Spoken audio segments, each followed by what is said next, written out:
Você está procurando uma recolocação profissional na área da gestão e saúde?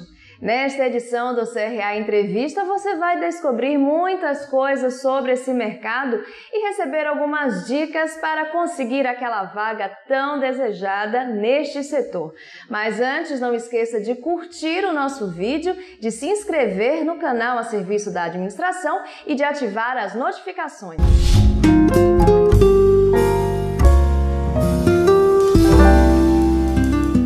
Ser assertivo durante o processo seletivo e conseguir de forma rápida aquela vaga é o desejo de todo candidato.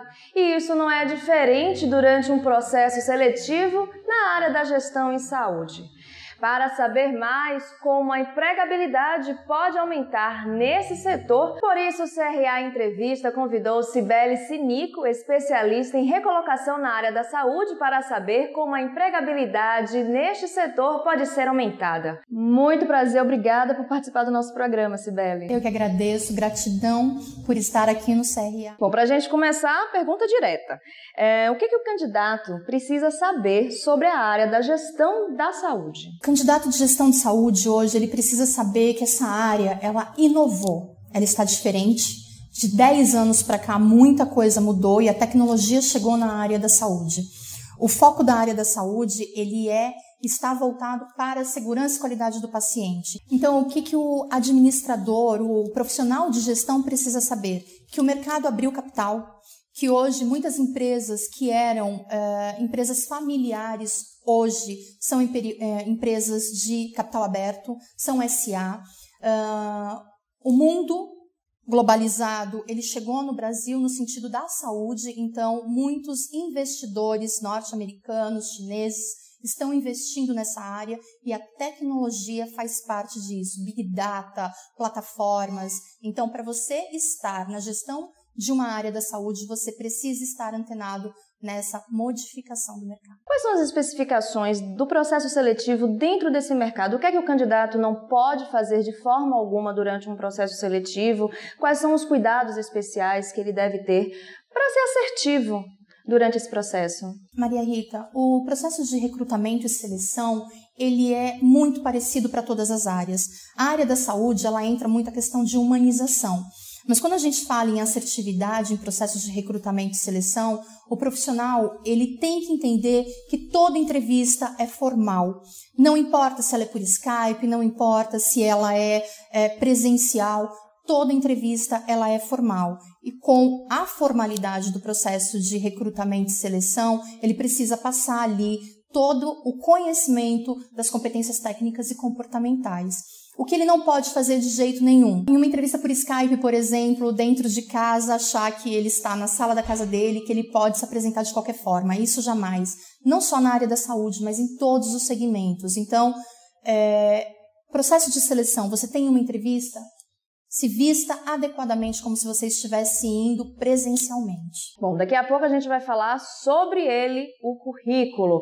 A Cibele vai dar dicas especiais para você deixar o currículo mais atrativo, mais eficiente. Mas antes, uma curiosidade pessoal, a Cibele ela é administradora hospitalar e se tornou uma executiva de empregabilidade e transição de carreira, principalmente no setor da gestão da saúde. Por que essa transformação? O que é que te motivou a seguir essa carreira?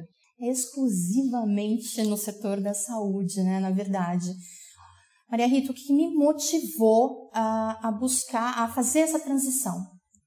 Eu fui gestora de hospital, eu fui administradora hospitalar, estive à frente de hospital público, trabalhei no hospital privado e nos últimos 10 anos eu fiquei no corporativo de uma instituição que administrava hospitais no Brasil inteiro. E eu era responsável pela contratação dos diretores desses hospitais. E o que me motivou a sair e montar a minha própria empresa foi que muitas vezes eu simplesmente reprovei candidatos bons simplesmente por não saberem se vender. Eram profissionais capacitados, eram profissionais qualificados, mas que quando sentavam na minha frente não conseguiam expressar toda a competência, todo o resultado que ele tinha dado nas instituições que ele passou. Então, isso me motivou a trabalhar com empregabilidade e auxiliar profissionais capacitados e bons da área da saúde a se recolocar no mercado de trabalho. E como é que funciona o seu trabalho? Explica pra gente um pouco. Hoje eu faço uma assessoria de recolocação, hoje eu preparo um profissional de gestão, um profissional que já é capacitado, um profissional que tem todos os requisitos, mas que não sabe se vender. Então, é aquele profissional que sentava na minha frente e não conseguia explanar a trajetória dele. Como que funciona hoje? Hoje eu estruturo o currículo do candidato, eu ensino como e onde buscar oportunidades na área da saúde e eu estruturo a fala dele de forma comercial, da forma como o RH entende, da forma como as empresas conseguem comprar essa informação. Tudo dentro da verdade, mas de forma lapidada, como se fosse uma lapidação mesmo de um profissional que já está pronto. Seu trabalho se aproxima um pouco do que hoje em dia o termo coaching está muito em voga, as pessoas estão falando muito sobre isso. Tem alguma relação? Sim. Na verdade, eu sou uma coach, né? Eu também sou uma Master Coach, formada pela Sociedade Brasileira de Coaching, e uso o coaching nas minhas assessorias. Por quê? Porque, primeiro, não dá para simplesmente colocar um profissional no mercado se ele não tem um engajamento. A gente fala muito de engajamento, a gente fala muito de motivação intrínseca. E o coaching traz muito isso, a questão da alta performance, a questão de crenças limitantes. Às vezes as pessoas chegam para mim e falam assim, Cibele, eu consigo falar muito bem, só que na hora que eu sento na frente do entrevistador eu travo. Então, o coaching ajuda nisso. A gente tenta entender, eu tento entender na minha consultoria, o que trava ele, em que momento da vida dele ele teve uma situação que ele gerou um pensamento e esse pensamento gerou um sentimento que gera ação do congelamento, entende? Então, muitas vezes, a gente acaba trabalhando coaching na empregabilidade para melhorar a performance desse candidato, fazer com que ele chegue na empregabilidade que ele deseja. Bom, voltando um pouquinho ao mercado da gestão da saúde, no passado ou até pouco tempo, muitos gestores dessa área eram profissionais da área médica, médicos, enfermeiros, e hoje em dia a gente tem percebido, pelo menos a gente recentemente teve um evento especial aqui no CRA, na sede do CRA de São Paulo, sobre administração em saúde, onde vários profissionais da administração participaram e afirmaram, se apresentaram como gestores da área. Os profissionais da administração estão se voltando mais para esse mercado. Se sim, o que você acha que tem motivado nessa inserção maior desses profissionais? Eu acredito que a profissionalização, né, do mercado da saúde tem feito com que mais administradores estejam à frente dos hospitais. A gente está falando de 20, 30 anos atrás, quem dominava a área da saúde eram os médicos. A gente estava falando muito de empresas familiares. Então, elas começavam as empresas familiares. Hoje, esses grupos estão mudando. Como eu disse, o mercado está abrindo, estão vindo investidores e os investidores querem profissionais cada vez mais capacitados na gestão. Não estou falando que a questão da classe médica não é capacitada na gestão, muito pelo contrário, eles estão se capacitando, estão se aperfeiçoando na gestão, mas hoje o mercado busca profissionais de administração para estar à frente de instituições da saúde. E o profissional ele tem várias aberturas nesse segmento, ele pode trabalhar desde gestão até a área administrativa, então são vários segmentos. Você pode trabalhar nos suprimentos, você pode trabalhar na hotelaria, você pode trabalhar na área de atendimento, na própria gestão, acima na cúpula ali do hospital ou da instituição de saúde. Além da capacitação, o que mais o recrutador procura, né, de um profissional? A capacitação é óbvio, ele vai querer sempre um profissional capacitado. O que mais? Ele busca os conhecimentos técnicos, isso é fundamental para você exercer uma profissão dentro da área da saúde. Você tem que ter os conhecimentos técnicos, você tem que ter a tua graduação, você tem que ter a tua especialização, isso cada vez mais. Mas hoje, o que nós buscamos? Um profissional engajado, um profissional que tenha vontade de levantar da cama e ir para o trabalho, fazer diferente. Ele tem que ser inovador, a tecnologia está aí. Então, hoje, quando eu recebo pedidos de empresas buscando profissionais, eles sempre me dizem o seguinte: Cibele, energia, vontade de fazer acontecer, eu quero um diferencial aqui dentro. Então, isso é o diferencial. Ter foco é muito importante também? Ter foco é muito importante. Uma pessoa que tenha Assertividade e foco em resultados é um profissional muito procurado hoje pela gestão, porque as empresas hoje, com o avanço da tecnologia, elas estão buscando performance, alta performance, resultado. O que você pode agregar para essa instituição? E as tecnologias, como elas podem ajudar nesse processo de busca por uma vaga, no processo de recrutamento, também as duas pontas, né? O recrutador e o candidato? De 2013 para cá, o mundo passou a ser digital e o RH também se inovou. Lá em 2010, 2012, quando eu precisava fazer uma entrevista, quando eu gostava de um candidato que era de outro estado, eu pagava passagem, eu pagava hospedagem, trazia ele para São Paulo, para qualquer outro lugar onde eu estivesse, para poder entrevistá-lo.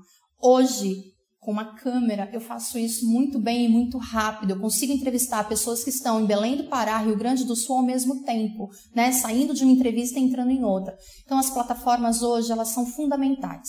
Lá no passado, as pessoas procuravam emprego batendo de porta em porta. Hoje, isso não acontece mais. O mundo é digital. Eu acho que eu já falei isso umas 5 vezes. O mundo é digital. E não é diferente com as plataformas. Você precisa ter um bom currículo descrito em uma plataforma, você precisa ser visto, você precisa estar inserido nesse mundo tecnológico. Agora sim, vamos falar dele, o currículo, que para muitas pessoas é um bicho de 7 cabeças. Mas nem tanto, né, Cibele? Não, o currículo não é um bicho de 7 cabeças, desde que ele esteja muito bem descrito. O currículo é o teu primeiro contato com o mercado. Hoje, em média, quando eu abro uma vaga, eu recebo de 300 a 400, 500 currículos. E eu fico com 10% desses currículos. Por quê? Porque currículo, na verdade, eu preciso até falar um pouquinho disso. A gente costuma dizer que currículo não tem família, não tem cara, não tem conta para pagar, não tem sentimento. É um pedaço de papel que, se bem escrito, fica. Se mal escrito, eu descarto. E 90% dos currículos recebidos, eles são descartados. O que você precisa fazer para ter um currículo atrativo? Primeiro, você tem que me dizer quem você é. E ali eu preciso de todas as informações, principalmente de onde você está. Se você mora num bairro onde não é muito conhecido, coloca para mim em que zona daquela cidade aquele bairro faz parte, porque eu começo a construir a tua imagem, né? A partir do momento em que eu sei quem é você. Muitas pessoas usam como título do currículo o cargo que deseja, diretor, gerente, coordenador. Na verdade, isso não é relevante para a gente num currículo. Por quê? Porque o que eu preciso saber é qual a área que você quer atuar. Então, o cargo é a empresa que define, entende? Então, às vezes eu estou procurando um diretor, mas na minha empresa eu chamo de coordenador. Então, isso é irrelevante para mim. Eu preciso que você tenha um material muito bem descrito para que eu possa identificar onde você cabe. Passando do título, eu preciso que você tenha um resumo muito bem descrito das suas atividades como um todo. Lembra lá atrás, quando a gente fazia TCC, a gente não tinha um resumo do que ia naquele TCC? O currículo não é diferente, eu preciso desse resumo. Depois eu preciso que você coloque para mim todas as suas... os seus conhecimentos cognitivos, então a faculdade que você fez, pós-graduação e etc., cursos relevantes, e aí você entra na tua experiência. Quanto mais dados você me der sobre resultados que você deu naquela instituição, melhor avaliado será o seu currículo. Depois eu analiso línguas, tecnologia da informação, quais são as plataformas que você conhece, quais são os sistemas de gestão que você conhece e o quanto você tem se atualizado. Ali no final entram as questões dos cursos de atualização. Para que serve essa última parte? Para saber se você tem se atualizado nos últimos 5 anos. Então, esse é um currículo ideal. Se você colocar o seu currículo dessa forma, as chances dele ser selecionado por um recrutador e levar você para uma entrevista são muito maiores. Sobre o tamanho do currículo, acho que é uma dúvida também que muitas pessoas têm. Pelo que você me falou, quanto mais informações, melhor. Mas também existe aquela questão, poxa, um currículo muito grande, às vezes ele não vai ser lido. Na verdade, quando a gente faz seleção de currículos, a gente tem 10 segundos para ler um currículo. A cada vaga que a gente abre, se você recebe 500 currículos, você não tem muito tempo. E o olho está treinado. Se você não está falando de plataforma digital que já faz isso para você, dentro da parametrização que você colocou ali, você tem que ler currículo por currículo. E a gente usa 10 segundos para cada currículo. São pontos chaves. Quem é você? O que você quer? qual o resumo da tua atividade, a tua formação, onde você trabalhou, quais os resultados que você deu, o que você fala de língua, quais os conhecimentos que você tem de tecnologia e quanto você tem se atualizado. 10 segundos. Eu bati o olho, eu analisei, eu seleciono ou excluo. Bom, passou a etapa do currículo, foi selecionado, parabéns. Agora chega a fase da entrevista. O que é que não pode ser feito? Como o candidato precisa se comportar nesse momento tão importante, que é ali que é decidido, né, a vaga, que a vaga é decidida? Primeiro contato com a empresa, o currículo. Gostei do seu currículo, você passou para a entrevista, eu tive interesse em te conhecer, você tem 1 hora para me conquistar, você tem 1 hora para me contar essa trajetória de forma atrativa, que eu consiga entender todas as suas competências técnicas e cognitivas para ficar com essa vaga. Então, assim, é preciso contar a sua trajetória de forma linear. Não adianta ter um currículo muito bem descrito se esse currículo você não sustenta na entrevista.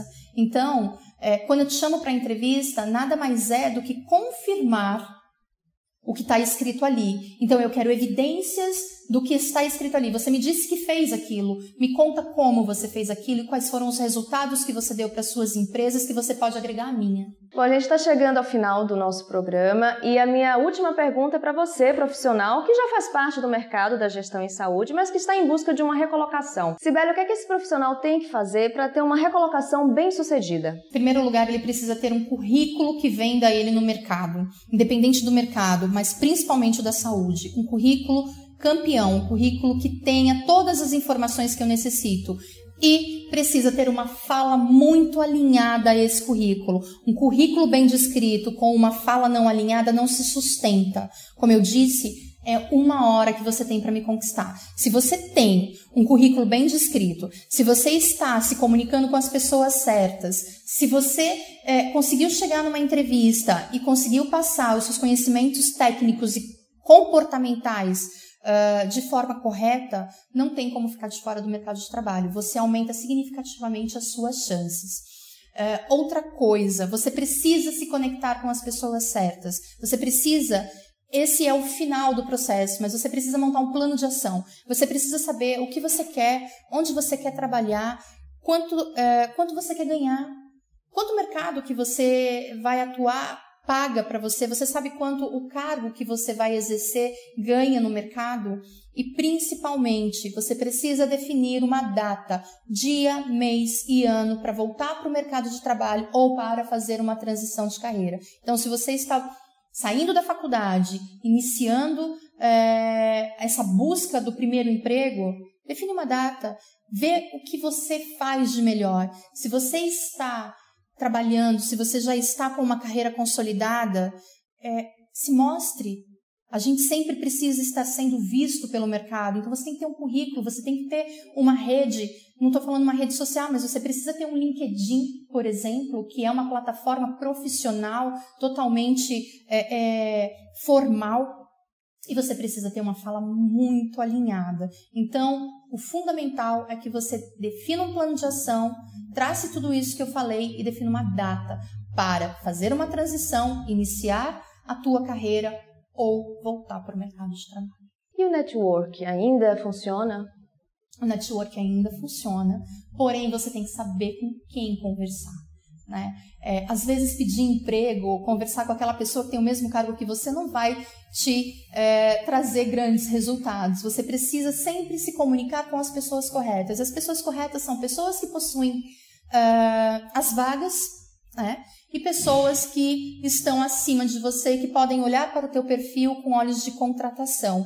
Então, se você estiver numa rede, numa plataforma, saiba com quem você se comunica, saiba com quem você se conecta. É muito importante ter uma rede de relacionamento bem estruturada e dentro do segmento que você está buscando. Mais uma vez, muito obrigada por participar do CRA Entrevista. Um prazer recebê-la e ter todo esse conhecimento compartilhado com você. Muito obrigada Maria Rita, obrigada CRA, foi um prazer. E obrigada a você que ficou com a gente em mais essa edição do CRA Entrevista. Não esqueça de curtir o nosso vídeo, de se inscrever no canal a serviço da administração e de ativar as notificações. Até a próxima!